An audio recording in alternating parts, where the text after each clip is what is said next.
Buenas a todos. Vamos a comenzar con lo que es el tema de artefactos de tomografía. Vamos a estar viendo los dos principales artefactos, los más comunes, eh, y los que, por lo menos a ojos de un primerizo, puede llegar a abordar ese tipo de artefactos.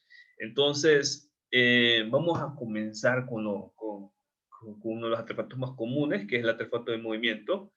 Este artefacto de movimiento se da porque el paciente se mueve durante el estudio. Se mueve ya sea voluntariamente o involuntariamente.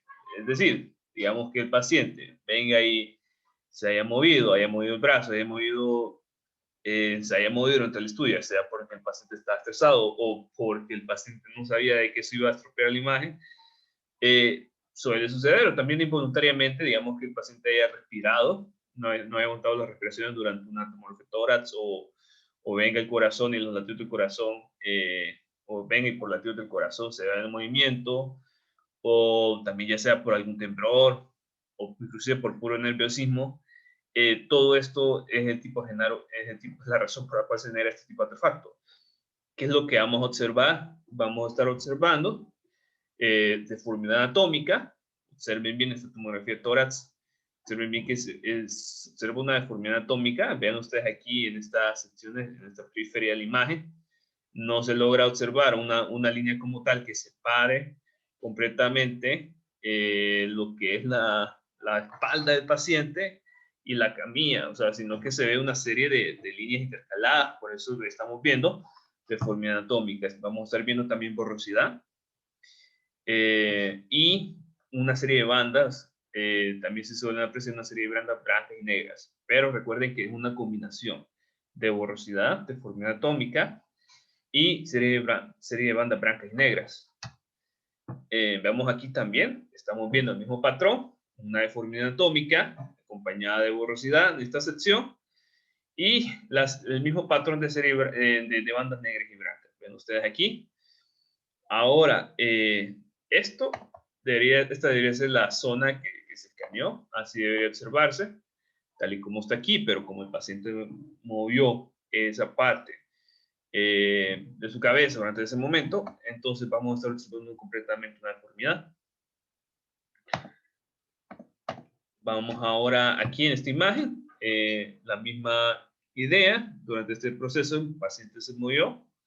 ¿Y qué generó? Deformidad anatómica. ¿Cómo sabemos que hay deformidad? Porque no se logra observar la estructura frontal de la cabeza, normalmente como debe observarse. Vean ustedes, vemos una completa borrosidad, y vean ustedes que esta es la misma imagen, solo que visualizado desde otra reconstrucción. Vean ustedes, estamos viendo siempre la misma idea, bandas, líneas y bandas blancas y negras. Ok, vean ustedes, completa una deformidad anatómica. En este caso también el paciente se movió la cabeza, y esto es el resultado que se obtuvo.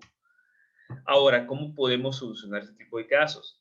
Se soluciona primeramente identificar si el paciente se encuentra nervioso. Lo primero que hay que hacer es eso, identificar primeramente si el paciente se encuentra nervioso.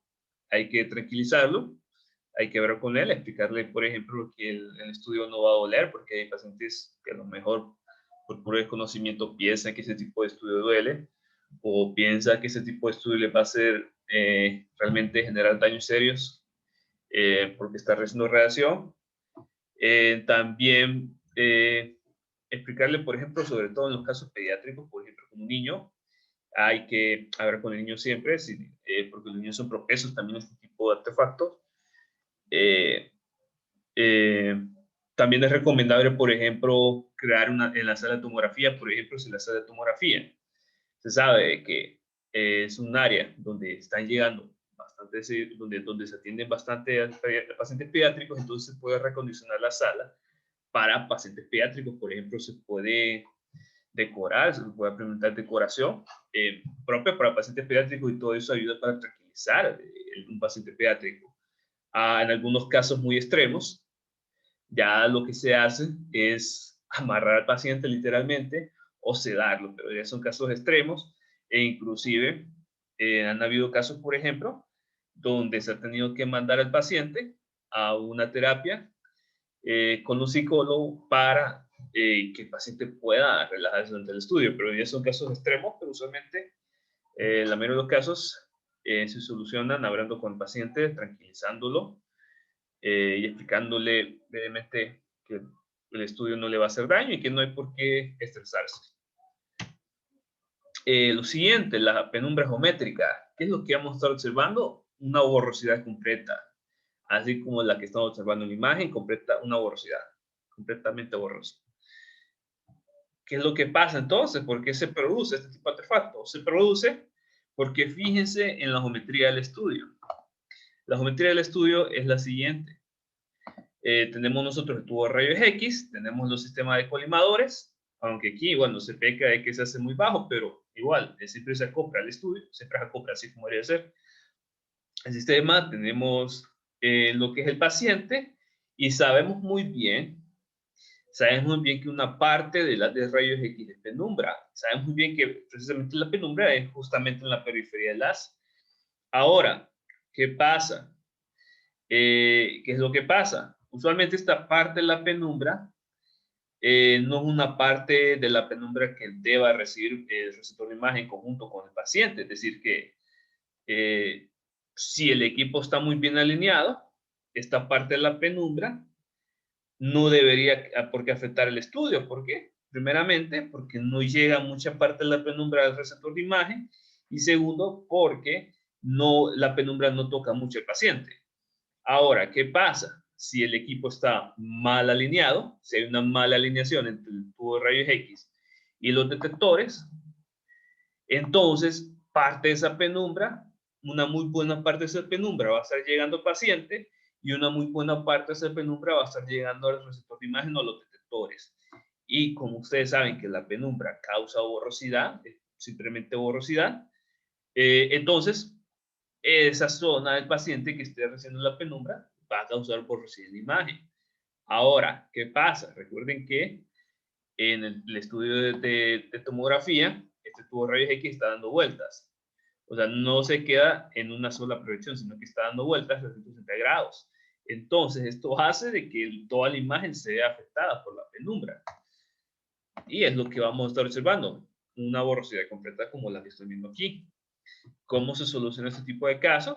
Se soluciona cuando se hacen pruebas de alineación entre el tubo de rayos X y los detectores. Eso es crucial, hacer pruebas de alineación. También se puede estar trabajando con un punto focal pequeño por medio de un MA, pero es más eficiente en la prueba de alineación.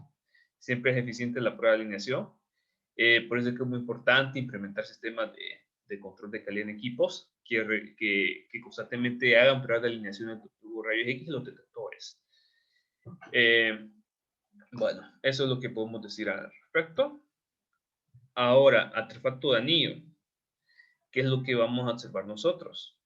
Anillos, como dice la palabra. Simplemente anillos. Observen bien aquí. Aquí se observa una serie de anillos concéntricos en la imagen. Vean ustedes, simplemente anillos. Vean aquí más ejemplos. Aquí se observan completamente anillos y más anillos. Ahora, ven aquí es lo mejor, no está plena la figura del anillo, pero si se observa si se observa ese patroncito en forma de aro, que ya nos indica que hay un anillo. ¿Cómo se produce? ¿Por qué se produce? En realidad esto es un problema del detector. Si hay detectores que se encuentran en mal estado o mal calibrados, entonces vamos a estar observando este tipo de problemas. ¿Cómo lo podemos evitar? Lo podemos evitar cuando se hace una prueba de calibración periódica en el equipo de los detectores. De esta manera nosotros podemos ir corrigiendo cualquier problema antes de que se vea afectado la imagen. Por eso es que, como le dije anteriormente, continuar con implementar programas de control de calidad en equipos nos ayuda muchísimo a estar evitando este tipo de situaciones. Ahora veamos lo que es el endurecimiento de las de rayos X o el beam hardening, como se suele conocer. ¿Y qué es lo que estamos observando? Lo que vamos a estar observando va a ser un patrón de sombras justo atrás de una zona muy densa. Así, vean ustedes, por ejemplo, tenemos esta sección, estas son las costillas, y de repente, justamente detrás de lo que son las costillas, se observa aquí una sombra, pero obviamente esta sombra no es porque obviamente no es porque hay algún problema en el paciente, sino es por un fenómeno físico llamado endurecimiento de las de rayos X. Por eso que así se llama el artefacto. Es lo que vamos a estar observando, simplemente una sombra, e inclusive podemos observar líneas oscuras detrás o entre regiones muy densas. Vean ustedes, ahora, ¿por qué se forma este artefacto? Se forma porque fíjense que al momento de que los rayos X vienen, digamos por ejemplo que este sea, vamos a utilizar, digamos que este sea por ejemplo, una de rayos X que venga del tubo de rayos X, llegue directamente a esta parte muy densa, porque vean ustedes, el hueso es relativamente denso. Cuando pasan los rayos X, resulta que al pasar los rayos X por esta zona muy densa, puede darse un efecto muy parecido a lo que es un filtro, donde los rayos X de baja energía se atenúen al momento de pasar por esta zona muy densa. A eso lo conocemos como endurecimiento de las de rayos X, y precisamente pasa esto. Fíjense muy bien, vamos a comparar, digamos, el espectro de rayos X que viaja en cierto momento, antes de pasar por el tejido y después de haber pasado por un tejido muy denso. Vean ustedes, ¿qué pasa con el haz de rayos X antes de que pasa por un tejido, antes de que haya pasado por un tejido muy denso? Este sería el tipo de haz, este que ustedes están viendo. Este sería el tipo de haz, el espectro de rayos X, que está así marcada con una línea, con una serie de líneas partidas. Y vean ustedes, vamos a identificar, vean ustedes los rayos X de baja energía, comparemos aquí, rayos X de baja energía, veamos aquí, tomemos los rayos X de baja energía, vean ustedes, hay bastantes rayos X de baja energía. Vean, hay muchísimos rayos X y de energía intermedia también. Ahora, ¿qué sucede? ¿Qué pasa después de que el haz haya pasado por una zona muy densa? Resulta que lo que se atenúa primeramente son los rayos X de baja energía. Esos son los primeros en atenuarse. Y vean ustedes ahora el espectro que sucede cuando los rayos X ya han pasado por una zona muy densa. Ya se han atenuado muchos rayos X de baja energía. Y ya solo queda más que todos los rayos X de alta energía y los de energía intermedia más arriba del promedio. Ven ustedes aquí, hay una abundancia de rayos X de alta energía. ¿Ven ustedes? Ya no hay rayos X de baja energía y ya se comieron todos porque pasaron por una zona muy densa. Vean ustedes, vean ustedes, vean ustedes. Ahora, ¿qué pasa? Como los rayos X están pasando por una zona muy densa y de repente están atenuados, entonces lo que termina saliendo ahí son rayos X de alta energía, de LAS. O sea, de LAS, recuerden que LAS emite un espectro de energía de rayos X, tanto de baja, de energía intermedia y alta energía. Cuando el LAS pasa por una zona muy densa, se han atenuado una muy buena cantidad de rayos X de energía muy baja y energía intermedia, y pasas más que todos los rayos X de alta energía. Entonces, ¿qué pasa? Al pasar solo los rayos X de alta energía, entonces el equipo se confunde. Se confunde por este motivo. Aquí cuando ya pasaron los rayos X por esta zona densa, esta de aquí ya han pasado y aquí solo salen rayos X de energía. ¿Cuál es el problema? Que resulta que ya como no hay rayos X de baja energía pasando por aquí, el equipo se confunde y piensa que como los rayos X ya les cuesta menos pasar por esta zona, por toda esta zona, es decir, por todo, en este caso estamos hablando del hígado, ya le cuesta muy poco porque ya la energía, ya el propio energía de rayos X ha aumentado. Entonces, erróneamente el equipo piensa de que esta zona es muy poco densa y así lo configura. Lo configura como que si fuese una zona muy poco densa y por eso es que la visualiza como una sombra, como que si fuese aire, por ejemplo, una acumulación de aire, pero en realidad no es así. Simplemente es un fenómeno físico que ocurre. Entonces, vamos a ver, veamos más ejemplos de ese artefacto. Vean, por ejemplo, que una de las zonas más comunes donde suele pasar es en una región conocida como el Peñasco, en lo que es en lo que es la cabeza. Aquí estamos visualizando esa región y aquí estamos viendo ese mismo artefacto, estamos viendo una sombra. Aquí estamos viendo la sombra, pero obviamente la sombra no es porque el paciente tenga algo, sino es por simplemente el fenómeno físico.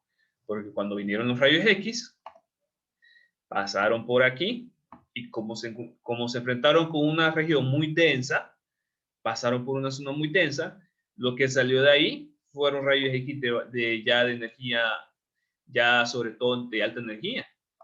Aquí lo que salen son rayos X de alta energía.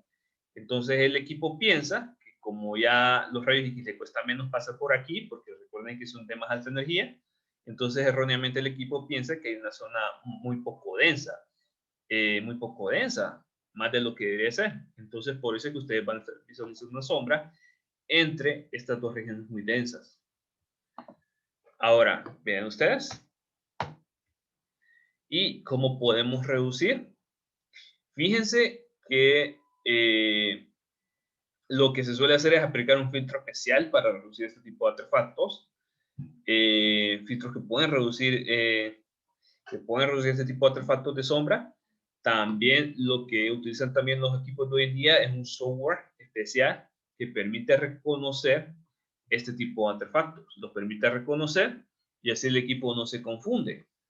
Es decir, el equipo no se puede confundir de que aquí hay una región muy menos densa de lo que debe ser. También si se aumenta el KDP, también podría ayudar porque ustedes están aumentando también el espectro de energía. Es decir, están corriendo el espectro de energía. Los rayos X de baja energía no van a ser tan bajos, sino que van a aumentar y esto hace menos propenso a generar este tipo de artefactos. Ahora, los objetos de alta densidad. ¿Por qué se forman? Se forman simplemente porque el paciente tenía algún objeto de alta densidad durante el estudio. Así, por ejemplo, digamos que el paciente haya tenido joyas, piercing, algún aparato de vigilancia, por ejemplo, catéter, que son de alta densidad, son de mucha más alta densidad que los tejidos que se pueden encontrar en el mismo paciente.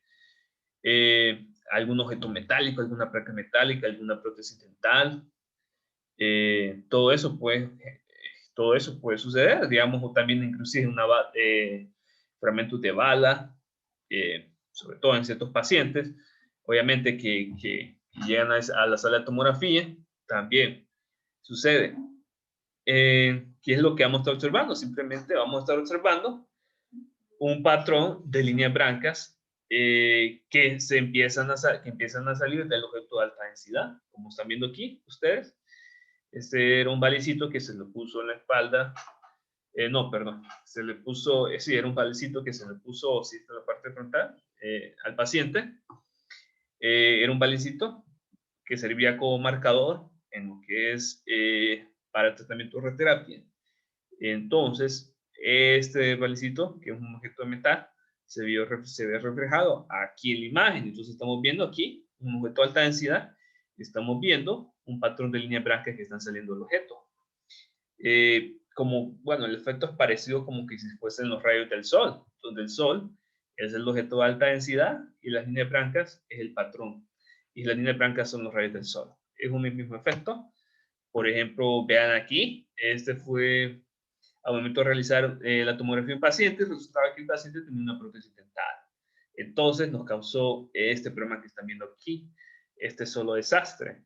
Vean que en ocasiones no es por un objeto metálico, sino que inclusive un medio de contraste. Por ejemplo, en esta tomografía de abdomen, el paciente consumió un medio de contraste para mejorar el contraste de la imagen y resulta que como el medio de contraste de alta densidad, al momento de pasar por los intestinos, vemos este mismo efecto que están viendo aquí. Vean ustedes, aquí estamos viendo el medio de contraste acumulado. Como el medio de contraste de alta densidad se está generando el mismo problema. Vean ustedes, alta densidad, un objeto de alta densidad y la línea blanca saliendo de ese objeto de alta densidad. ¿Qué podemos hacer para reducirlo? Fíjense que hoy en día hay software especial que nos permite reducir este tipo de artefactos. Hay software especial que se puede instalar en el equipo y que nos va a permitir muchísimo a reducir este tipo de artefactos. También También otra cosa que se suele hacer, obviamente, que es lo primero que tiene que hacer, ver si se puede sacar el objeto de alta densidad del paciente. Por ejemplo, si es un piercing, un arito, unas joyas, obviamente eso se puede retirar del paciente, pero hay casos en los que no puede suceder así. Digamos que es una placa metálica, una prótesis, digamos, ortopédica, ya esos tipos de situaciones ya no se puede. Entonces, como les digo, se puede utilizar un software especial. También ayuda mucho si ustedes aumentan la energía de los rayos X.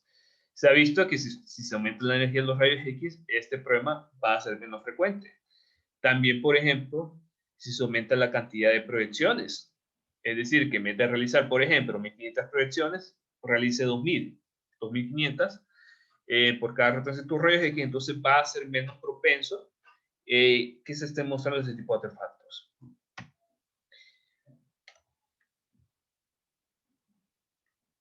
Ok. Ahora vamos con el artefacto de volumen parcial. Solo que me permiten que aquí no se copió lo que es el título. Denme un momento. Voy a copiar. Voy a copiar aquí lo siguiente. Ok. Bueno, aquí está el artefacto de volumen parcial. Solo me sigue falta el título. Es lo único que cambié. Bueno, ya está el título ahí, artefacto de volumen parcial. ¿Qué es lo que vamos a estar observando? Vamos a estar básicamente observando poca definición, borrosidad. Borrosidad y poca definición, ustedes saben que son sinónimos de una imagen. Por ejemplo, ven ustedes aquí, mucha borrosidad y poca definición. Otro ejemplo aquí, mucha borrosidad y poca definición. ¿Por qué se forma ese tipo de artefacto? Básicamente, la razón por la que se forma es porque un bot-cell o una fila de bot-cells está representando el intercambio entre dos tejidos de diferentes densidades. Entre dos tejidos de diferentes densidades, entonces el bot-cell al momento de representar dos tejidos de diferentes densidades, obviamente no puede estar representando dos al mismo tiempo, porque recuerden que el bot-cell es el elemento más pequeño. Como el bot-cell es el elemento más pequeño, esto lo limita de que sea el mismo bot-cell que represente ese intercambio de densidades de tejidos. Entonces, lo que hace el bot-cell es promediar, es promediar la tonalidad de un tejido y la tonalidad de otro tejido y dar el promedio de ambos. Veamos aquí, les voy a explicar esto. Vean aquí hay una tomografía de tórax observada a 5 milímetros de espesor de corte. Vean ustedes que ustedes están observando borrosidad aquí. ¿Por qué se observa borrosidad? Se observa borrosidad, en realidad, bueno, no, en realidad sí es borrosidad, obviamente, pero es borrosidad traducida en un gris intermedio entre este gris y el color oscuro. Entonces estamos hablando de un gris más tenue, más oscuro, perdón. Un gris más oscurito. Entonces aquí lo que estamos observando es un gris más oscurito que obviamente da el efecto de borrosidad.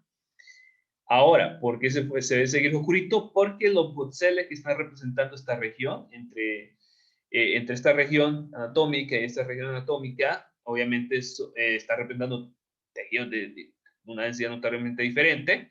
Entonces, como el bot-cell no puede estar representando los dos a la vez, tiene que promediar el color.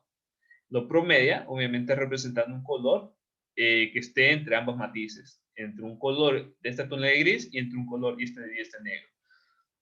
Eso es lo que hace, y esto crea ese efecto de pérdida de definición. ¿Qué es lo que se hace para solucionar? Simplemente se aplica un menor espesor para la imagen, ya sea reconstruyendo la imagen en un menor espesor de corte. Obviamente, si el equipo es multidetector, y si el equipo no es multidetector, realmente hay que volver a tomar la imagen. Entonces vean, aquí ya cuando se visualiza un milímetro de espesor de corte, ya nosotros estamos minimizando el tamaño de bot-cell, y al minimizar el tamaño de bot-cell, ya nosotros logramos reducir ese artefacto de volumen parcial. Como ven ustedes aquí, ya se ha solucionado el problema, ya el bot-cell es muy chiquito, y es tan chiquito que ya perfectamente puede representar con mejor definición el intercambio la diferencia entre este tejido y este otro tejido. Vean ustedes aquí lo mismo, aquí estamos viendo un bot-cell que quiere representar al mismo tiempo el tejido óseo, o sea, una estructura ósea de tejido suave. Como el Botzel no puede, como el Botzel es grandecito y no puede estar representando todo al mismo tiempo, promedia el color. ¿Y cuál es el promedio entre este color blanco y este gris? Un gris más blanquito, obviamente, un gris más tenue. Entonces lo está representando así, y esto causa el efecto borrosidad en la imagen. Nuevamente, ¿cómo se soluciona? Se soluciona obviamente aplicando un menor espesor de corte, como ven ustedes aquí. Aquí lo mismo, vean ustedes estas estructuras muy pequeñas. La misma idea, cuando se aplica un Botzel más pequeño, ya se va a estar visualizando un menor, ya se va a estar visualizando ese problema. Ya se va a estar visualizando menos ese problema. Ahora, vamos a estar, veamos el de photo disturbation o de producción incompleta, que es lo que vamos a estar observando aquí. Básicamente lo que vamos a estar observando es toda, básicamente de inicio a fin, o sea, todo el espesor anatómico, toda una sección oscura, o sea, con un patrón de líneas oscuras, o una zona oscura, como ven ustedes aquí, una zona muy oscura. Vean aquí, vean que aquí no se observa ese mismo patrón. Y vean también que aquí se observa a lo ancho, vean, se observa completamente a lo ancho. Esa zona, esas líneas oscuras o esa zona oscura, ¿ven ustedes? ¿Por qué se forman? Se forman porque no están llegando suficiente cantidad de rayos X al detector. Y es precisamente por el espesor anatómico que se está visualizando aquí. Por ejemplo, vean ustedes que lo que sucede es lo siguiente. Nosotros tenemos, digamos que tengamos aquí el tubo de rayos X, digamos que este sea el tubo de rayos X. Lo vamos a representar, tubo de rayos X. Aquí ya tenemos nuestro tubo de rayos X. Tenemos, perdón, no se observó el color que quería. Vamos a observarlo, a hacerlo nuevamente. Tubo de rayos X.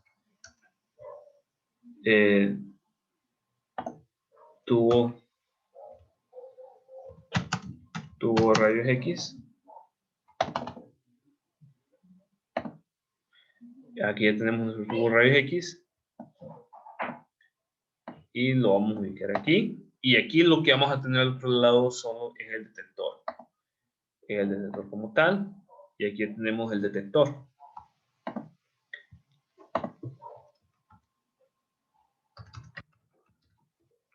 Vamos a copiarlo aquí y no sé que también se vea, pero bueno, ya tenemos el detector. Entonces, ¿qué pasa? Lo que sucede es que como la anatomía es tiene bastante espesor, vean ustedes aquí que empieza de esta parte del brazo y termina esta otra sección. Entonces vean que lo que sucede es que los rayos X salen de aquí y se empiezan a atenuar bastante porque es bastante espesor. Y no solo eso, están pasando por regiones que son bastante densas. Por ejemplo, están pasando por regiones óseas, vean ustedes, o sea, zonas óseas, por estructuras óseas, y vean que justamente detrás de, por ejemplo, la columna vertebral, ya se están perdiendo muchos rayos X, pero precisamente porque no están llegando la suficiente cantidad de rayos X. Entonces, están llegando muy pocos rayos X al detector y muchos de ellos están quedando atenuados en esa anatomía. Están quedando atenuados. Es lo que sucede.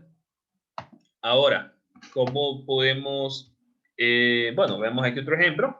Vean ustedes esta parte, se observa de hombro a hombro. Y vean ustedes que es el mismo efecto. El mismo efecto, una zona oscura, así como están viendo aquí, una zona oscura. Un patrón de líneas oscuras. Vean ustedes aquí la misma referencia. ¿Por qué se produce? ¿Por qué se produce?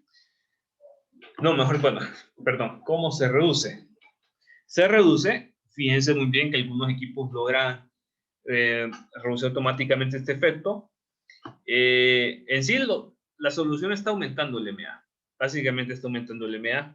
¿Por qué? Porque cuando aumentamos el MA, el equipo de rayos X está proyectando más rayos X y más rayos X llegan al detector. Entonces, esto es un problema de la cantidad de rayos X que llegan al equipo. ¿Cómo se soluciona? Obviamente aumentando el MA. Ahora, hay algunos equipos que para modernos que para optimizar dosis lo que hacen es simplemente estar aumentando el MA en las zonas donde se observa, donde sería más propenso estar observando el artefacto. Por ejemplo, vean ustedes aquí, donde es más propenso estar observando el artefacto, donde hay muchísimo más espesor. Vean ustedes, aquí hay muchísimo más espesor y aquí se observa muchísimo más este artefacto. ¿Por qué no se observa aquí, por ejemplo? Porque aquí hay un menor espesor, entonces aquí no cuesta tanto que estén llegando los rayos X al receptor de imagen. Aquí sí, porque hay bastante espesor y no solo eso, están pasando por esta estructura ósea que son los hombros, por esta parte de las clavículas, mejor dicho, y entonces no se logra estar viendo este efecto. No se logra estar viendo este efecto por eso.